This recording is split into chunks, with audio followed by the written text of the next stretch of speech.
The alarm rang at 5:45 a.m., but Ahmad was already awake. He lay still on the thin mattress, staring at the cracked ceiling of the small rented room. Outside, the city was slowly waking up. A bus horn echoed in the distance. Someone nearby was boiling tea.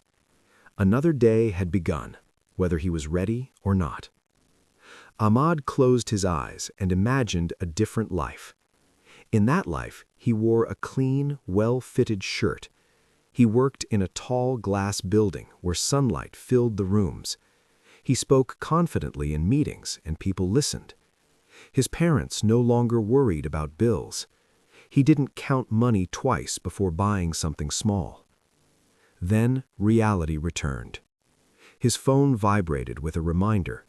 Office, 8:30 a.m. He sat up, made wudu, and washed his face with cold water.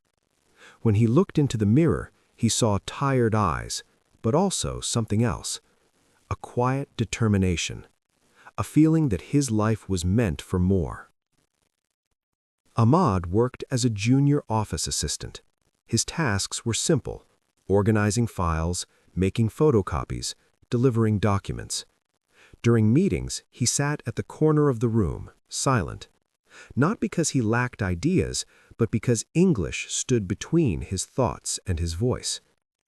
He understood English when people spoke slowly, but fast conversations made him nervous.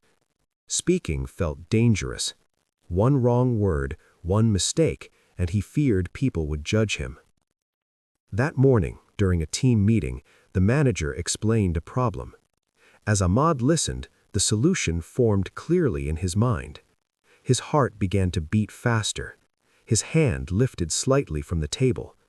Then, fear froze him. Before he could speak, another employee shared the same idea, almost word for word. The manager smiled. "That's a smart solution," he said. Everyone nodded in agreement. Ahmad lowered his eyes. It wasn't anger that filled him. It was regret. That evening, standing in a crowded bus, Ahmad replayed the moment again and again. He watched confident people speak English on their phones, laughing, relaxed. He felt invisible. When he reached his small room, he didn't turn on the light. He sat on the bed in silence. How long? He whispered. How long would he stay quiet? How long would fear control his future? That night, something changed, not loudly, but deeply.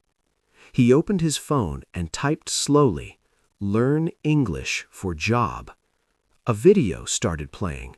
A calm voice said, "You don't need perfect English. You need the courage to start." Ahmad felt his throat tighten. For the first time, he believed the problem was not his intelligence, but his confidence. Before sleeping, he made a simple decision: I will try. The next morning, Ahmad woke up 30 minutes earlier. After Fajr, he sat on his bed and played an English story. He didn't understand everything, but he listened. He replayed it. He repeated one sentence aloud. His pronunciation sounded wrong. He stopped. Then he remembered the meeting. He tried again. Days passed. Ahmad changed his routine. He listened to English while traveling. He wrote new words in a notebook. He spoke to himself quietly while walking. Sometimes he felt foolish, sometimes frustrated. There were days he wanted to give up. One night, tired and angry, he closed his notebook and said, "This is too hard. I will never speak fluently." Then he imagined himself years later, still silent, still watching others take opportunities meant for him. That thought scared him more than mistakes ever could. So he continued. Weeks became months. Slowly, English stopped feeling like an enemy. It became familiar, not perfect, but manageable. One afternoon, the manager asked Ahmad to write an email to a client. Usually, he copied old templates. This time, he wrote it himself. His hands shook as he clicked send. An hour later, a reply came. Thank you for the clear message. Clear. Ahmad read that word again and again. Confidence began to grow quietly, not overnight, but steadily. One evening, Ahmad saw a job opening online. Higher position, much higher salary, English communication required. His heart raced. Old fear returned. You are not ready. You'll fail. Don't embarrass yourself. He stared at the screen for a long time. Then he remembered how far he had come. I am not perfect, he said softly, but I am better than before. He applied. The interview was on Monday. The night before, Ahmad practiced answers aloud. He didn't aim for fancy words, he focused on being clear and honest. In the interview room, the interviewer smiled and asked, "Please introduce yourself." Ahmad took a breath. "My name is Ahmad.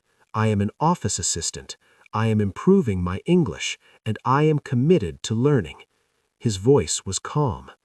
The questions continued. He spoke slowly. He paused when needed.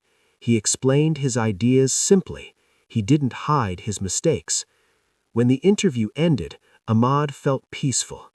For the first time, he was proud, no matter the result. 2 days later, his phone rang. "We are happy to offer you the position," the voice said. Ahmad closed his eyes. "Thank you," he replied. That night, Ahmad stood on the rooftop looking at the city lights. The same city that once made him feel small now felt full of opportunity. He understood something important. English didn't change his destiny. Belief did.